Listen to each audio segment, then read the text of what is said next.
There's no feeling more intense than starting over. If you deleted your homework the day before it was due, as I have, or if you left your wallet at home and you have to go back after spending an hour in the commute. If you won some money at the casino and then put all your winnings on red but it came up black. If you got your best shirt dry cleaned before a wedding and then immediately dropped food on it. If you won an argument with a friend and then later discovered that they just returned to their original view. Starting over is harder than starting up. If you're not ready for that, like if you've already had a bad day, then what you're about to go through might be too much. Feel free to go away and come back. I'll be here. Alright, thanks for coming with me on this trip. I'll understand if you have to take a break at any point. Just find a safe place to stop and quit the game. And don't worry, I'll save your progress, always. Even your mistakes. This game is a homage to a free game that came out in 2002 titled Sexy Hiking. The author of that game was Jazuo, a mysterious Czech designer who was known at the time as the father of B games. And B games are rough assemblages of found objects. Designers slap them together very quickly and freely, and they're often too rough and unfriendly to gain much of a following. They're built more for the joy of building them than as polished products. In a certain way, Sexy Hiking is the perfect embodiment of a B game. It's built almost entirely out of found and recycled parts, and it's one of the most unusual and unfriendly games of its time. In it, your task is simply to drag yourself up a mountain with a hammer. And that act of climbing, in the digital world or in real life, has certain essential properties that give the game its flavor. No amount of forward progress is guaranteed. Some cliffs are too sheer or too slippery, and the player is constantly, unremittingly in danger of falling and losing everything. Anyway, when you start Sexy Hiking, you're standing next to this dead tree that blocks the way to the entire rest of the game. It might take you an hour to get over that tree, and a lot of people never got past it. You prod and you poke at it, exploring the limits of your reach and your strength, trying to find a way up and over. And there's a sense of truth in that lack of compromise. Most obstacles in video game worlds are fake. You can be completely confident in your ability to get through them once you have the correct method or the correct equipment or just by spending enough time. In that sense, every pixelated obstacle in Sexy Hiking is real. The obstacles in Sexy Hiking are unyielding, and that makes the game uniquely frustrating. But I'm not sure Jazuo intended to make a frustrating game. The frustration is just essential to the act of climbing, and it's authentic to the process of building a game about climbing. A funny thing happened to me as I was building this mountain. I'd have an idea for a new obstacle, and I'd build it, test it, and it would usually turn out to be unreasonably hard. But I couldn't bring myself to make it easier. It already felt like my inability to get past the new obstacle was my fault as a player rather than as a builder. Imaginary mountains build themselves from our efforts to climb them, and it's our repeated attempts to reach the summit that turns those mountains into something real. When you're building a video game world, you're building with ideas, and that can be like working with quickset cement.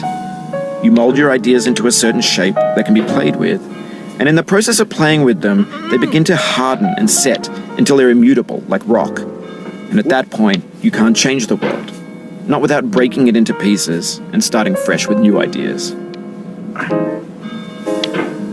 For years now, people have been predicting that games would soon be made out of prefabricated objects, bought in a store and assembled into a world. And for the most part, that hasn't happened, because the objects in the stores are trash. I don't mean they look bad or that they're badly made, although a lot of them are. I mean they're trash in the way that food becomes trash as soon as you put it in the sink. Things are made to be consumed and used in a certain context, and once the moment is gone, they transform into garbage. In the context of technology, those moments pass by in seconds. Over time, we've poured more and more refuse into this vast digital landfill that we call the internet. It now vastly outnumbers and outweighs the things that are fresh and untainted and unused. When everything around us is cultural trash, trash becomes the new medium, the lingua franca of the digital age. And you can build culture out of trash, but only trash culture. B games, B movies, B music, B philosophy. Maybe this is what digital culture is. A monstrous mountain of trash, the ash heap of creativity's fountain. A landfill with everything we ever thought of in it. Grand, infinite, and unsorted. There's 3D models of breakfast, Gen X's fanfic novels, scan magazines, green screen Shia LaBeouf, banned snuff scenes on LiveLeak. Facebook's got lifelike bots with unbranded adverts and candid shots of Kanye and Taylor Swift mashups, car crash epic failed GIFs, Russian dashcam vids, discussions of McRibs, discarded, forgotten, unrecycled, muddled, rotten, untitled. Everything's fresh for about 6 seconds, until some newer thing beckons, and we hit refresh. And there's years of persevering, disappearing into the pile, out of style, out of sight.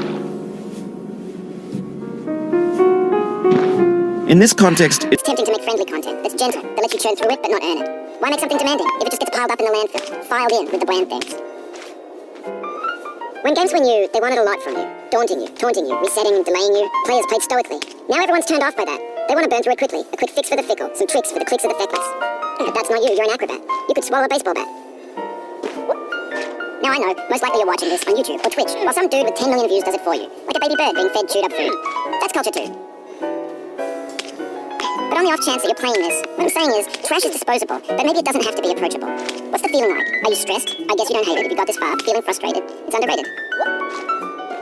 An orange is sweet, juicy fruit locked inside a bitter peel. That's not how I feel about a challenge. I only want the bitterness. It's coffee. It's grapefruit. it's licorice.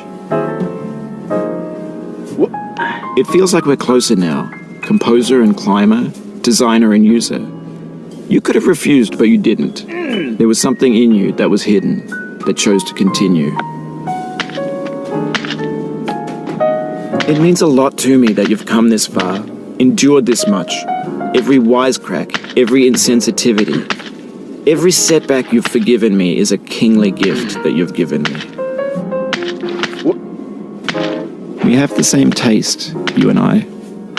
It's not ambition, it's ambition's opposite. An obdurate mission to taste defeat. You'll feel bad if you win, so I put this snake in for you. Have you thought about who you are in this? Are you the man in the pot, Diogenes? Are you his hand? Are you the top of his hammer? I think not. Where your hand moves, the hammer may not follow, nor the man, nor the man's hand. In this year his will is uphill ascent.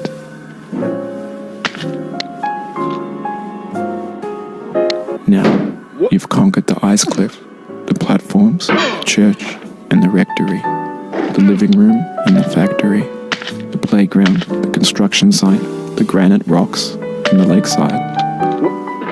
You've learned to hike. There's no way left to go but up, and in a moment I'll shut up. But let me say, I'm glad you came.